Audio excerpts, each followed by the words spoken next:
Welcome to the English Epis channel. Megan. Damn it. How does he know? How did Dave find out about this? My marriage is over, I just know it.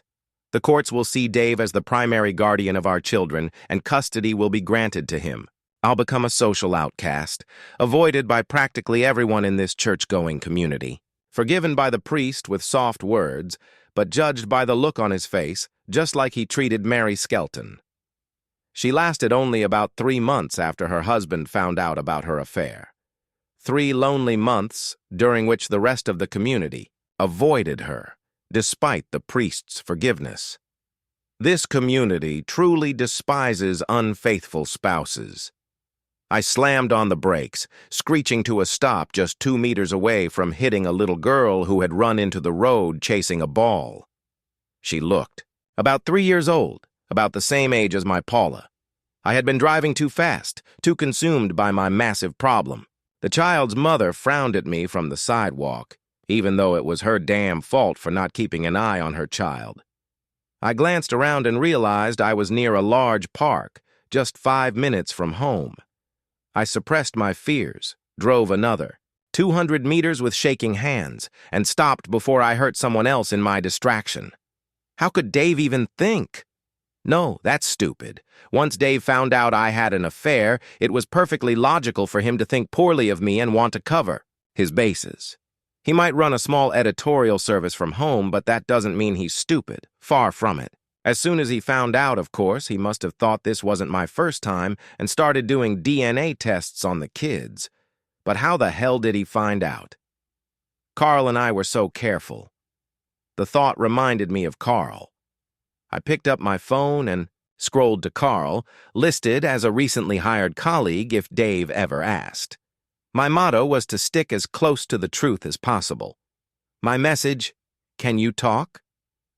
While waiting for a reply, I kept berating myself. Why, oh why, did I let that smooth-talking little bastard seduce me? No, come on, be honest. That's not fair. The way we slept together the first time wasn't seduction, it was entirely understandable. It happened while we were out of town. We had just spent 2 exhausting days discussing a grueling deal, celebrated it with far too much champagne, and ended up in bed together. If I had stopped at that first instance, everything would have been fine. I would have had a secret that I regretted until my last day, a serious secret that could only harm my husband and family. But I, or rather we, unfortunately, didn't stop. We were both swept up in the thrill of sleeping with someone else after more than 10 years of marriage. The allure of its illegality, the excitement of the forbidden, the superiority we felt from knowing we were deceiving our spouses and successfully hiding it from 2 people who knew us so well. Or maybe not so successfully, as it turns out. Smite. Thoughts were interrupted by a message from Carl. "No, I'm having dinner with Mary and the kids. What's going on?" Well, they say misery loves company. He knows. Dave knows about us. How the hell did Dave find out? We were incredibly careful. We only met when we were out of town, and even then, only if we managed to book adjoining rooms. We never walked into the same room together. We always used protection, even the first time. We behaved perfectly normally in public and at home with our spouses. Damn it, Mary is acting normal, so he hasn't told her anything. Do you think he will? How angry is he? I don't know. We haven't talked yet. I ran out as soon as I realized he knew. This time I didn't have to wait long for a response. Please, beg him not to tell Mary. What a selfish little jerk. To hell with my marriage, as long as his isn't affected. Bastard. I might just tell his wife if Dave doesn't. As I said before, misery loves company. So how were we discovered? I made sure my love for my husband didn't suffer. I didn't introduce any new positions or techniques I learned from Carl. Fat chance.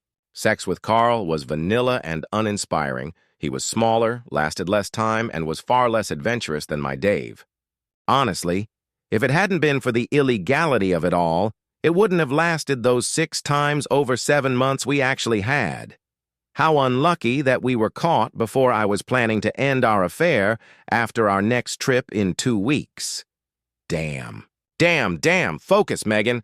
How we were discovered doesn't matter. We've been exposed, and now my husband trusts me so little that he's doing DNA tests on our children. My mind went back 20 minutes earlier, when I came home late. Too late to enjoy dinner with my family. Fortunately, Dave worked from home, took the kids to school, and cooked dinner 6 nights a week. I was supposed to cook on Sundays, but I usually just picked up takeout. Let's just say cooking isn't one of my strengths. As I walked through the door, I froze at the horrifying sight before me. Dave was sitting on one of the kitchen chairs with a cotton swab on a stick, wiping the inside of Jillian's mouth, our 5-year-old daughter. An opened, sterilized package lay on the table. Peter, our 7-year-old son, was also there, either waiting for his turn or already done. I'd read enough stories and watched enough TV shows to know I was witnessing the opening act of a DNA test. My initial reaction was rage. How dare Dave think the kids aren't his? I wasn't an adulteress, or was I? Knowing I needed time to think about how to handle this, I simply turned and ran. Just before I did, Dave turned to look at me with a neutral expression on his face. I brought my hands to my cheeks, remembering the sensation of the blood draining. From them, an undeniable admission of the truth behind what the DNA test was accusing me of. 20 minutes later, here I am, thinking about the destruction of my family and my place in this community. I knew Dave. I knew him as well as he knew himself. When he was ready to confront me, he would do it firmly and calmly. He wouldn't want the whole town to know he'd been made a fool of. If I can't stop him from divorcing me, I'll ask him to do it quietly, to simply say we've grown apart. That way, even if I lose my marriage, I can still stay in town and see my children, possibly even share custody. I really do love them. My mind wandered for God knows how long, playing out different scenarios of how Dave might react, trying to find the one that would make me lose the least. Suddenly, I realized I was thinking like a defeatist. I was using my knowledge of Dave and assuming that separation was inevitable and that the best scenario would be a quiet divorce. But what if I'm wrong? What if I surrender myself to Dave's mercy? Tell him about the forgivable first time and the regrettable continuation. He doesn't want a divorce any more than I do. Of course, his faith in me will be shaken, and it will take years for him to fully trust me again. But I'll still have my respectability and the support of the community. If you're going to do this, Megan, you'll have to be absolutely honest with Dave. One whiff of a lie, and you'll find yourself on the sidelines faster than the fastest cheetah. I glanced at my watch. Just under 2 hours had passed since I discovered I hadn't hidden my affair with Carl as cleverly as I thought. 2 hours since I went from confidence in my marriage to fighting for its very survival. 2 hours since I saw my husband DNA testing my children and my blood pressure shot up by 100 points. I quickly typed out a message, "I'm on my way home to ask for your forgiveness for my affair with Carl. Please don't do anything rash." Then I slowly began driving home. What happened next surpassed my worst nightmare. 10 minutes after sending the message, I arrived home. As soon as I pulled into the driveway, Dave stormed out the door, threw at me, "Stay here and watch the kids," and sped off in his car, shouting. Later, I learned that he went straight to Carl's house, and when my lover opened the door, Dave broke. His nose with a single punch, yelling, "Sleeping with my wife, huh?" Those words stopped Carl's wife, who had called the police, and together with Dave, they got the full story as Carl begged them to call him an ambulance. Since Carl claimed he had been hit and his wife insisted he had fallen into the wall himself, the police investigation led nowhere. By the time he returned from the hospital, the locks on his house had been changed, and his wife had already scheduled an online consultation with a divorce attorney. How do I know all this? Dave came straight home, told me to pack a bag, and leave. One look at the fire in his eyes and the bruises on his knuckles and guessing how he got them was enough for me to do as he asked. I fled to a mid-range motel. The next morning I saw Carl bandaged up eating breakfast in the motel bar. Any hope that Dave would handle this quietly crumbled by early afternoon when Carl and I were called into the chief operating officer's office and promptly terminated without delay. She didn't bother citing any moral standards. Our contract simply stated that she didn't have to employ scum like us. Ouch. I realized what my immediate future would look like when I called all 3 divorce attorneys in our town and not a single one returned my call. When I went to the diner for dinner, the waitress refused to acknowledge my existence. The final nail in the coffin, however, came when I met with Carl and learned that his family, friends, and former co-workers were already treating him like a leper. Within 2 days, spurred on by a visit from the motel manager, who informed us that the establishment was fully booked. Yeah, right. Carl and I accepted the inevitable and left town. We didn't want to become social ghosts, like we had seen Mary. Skelton become last year when she was caught cheating. We drove 300 kilometers and started a new life together. That didn't last long. I know I'm probably stating the obvious here, but when 2 cheaters come together, there's no trust. Stupid.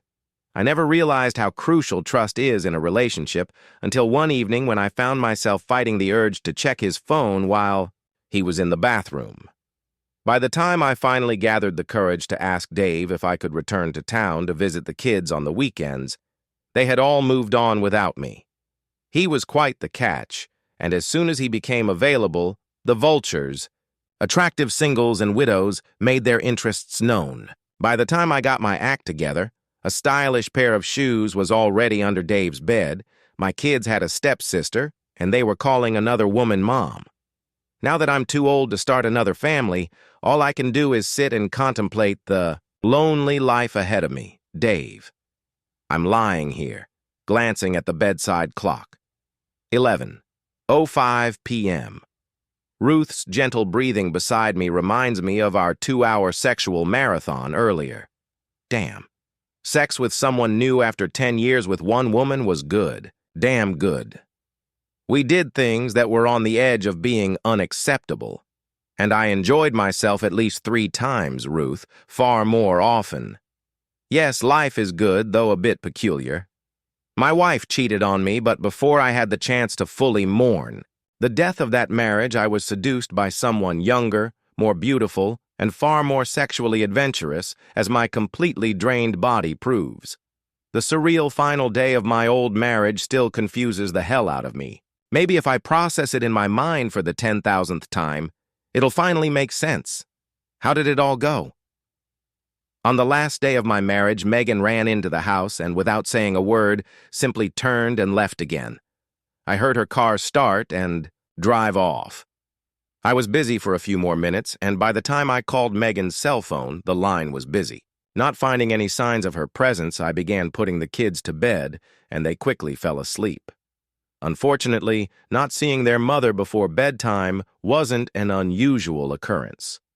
I went to the kitchen and was just about to call Megan again when the landline rang.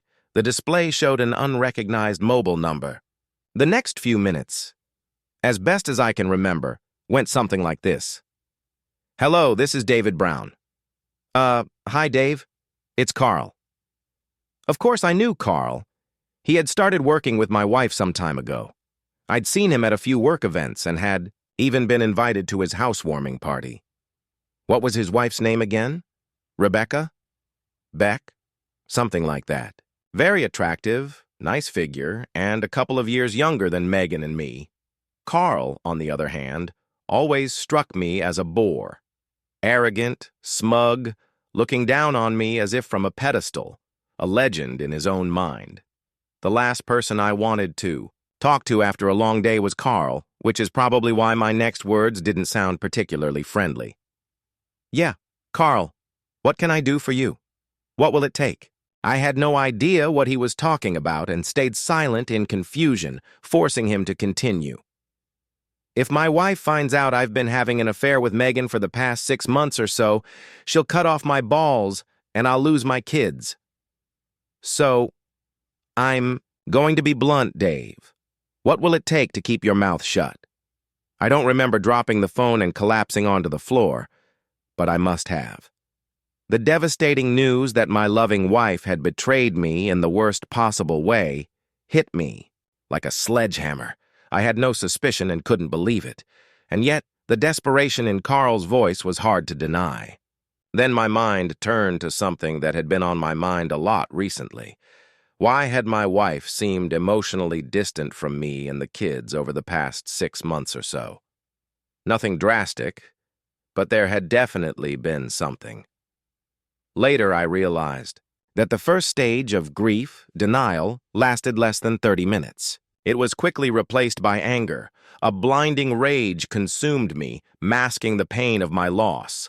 I still had enough self-control not to take it out on Megan. That would have landed me in prison. Her lover, however, was a different story. As soon as I heard Megan was back, I drove to that bastard's house and, with all the fury I could muster, punched him. The sensation of bones and cartilage breaking under my fist still makes me smile, even now. Carl's forced confession was completely unnecessary. For me, but essential for his wife. Releasing my anger allowed me to return home and calmly tell Megan to get out. Listening to the soft snoring of the woman beside me in bed, I realized I was no closer to solving the mystery than I'd been the 100 other times I'd thought about it. Why did Carl plant the seeds of his own marital destruction by confessing to me when I had absolutely no suspicions? I couldn't shake the thought that Megan's strange behavior that evening when she came home from work and immediately ran out without saying a word had something to do with all of this. I replayed that evening in my mind once again. I had prepared dinner as usual. Megan had confirmed she'd be late, so the kids and I sat down, ate, and chatted, just like we always did. Then something started to make sense. Jillian complained that she had a sore spot in her mouth.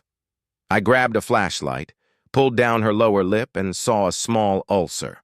Going to our first aid cabinet, I grabbed a tube of Bangila and one of the individually wrapped cotton swabs. I opened it, applied the cream, and used it as needed. Absolutely nothing to do with the mystery at hand. Damn it, I'm starting to think. I'll never figure it out. Turning onto my side, I slid my arm under my sleeping beauty's head and hugged her, planting a gentle kiss on the back of her neck. She snuggled into me and let out a soft purr. To hell with the mystery. Life is good.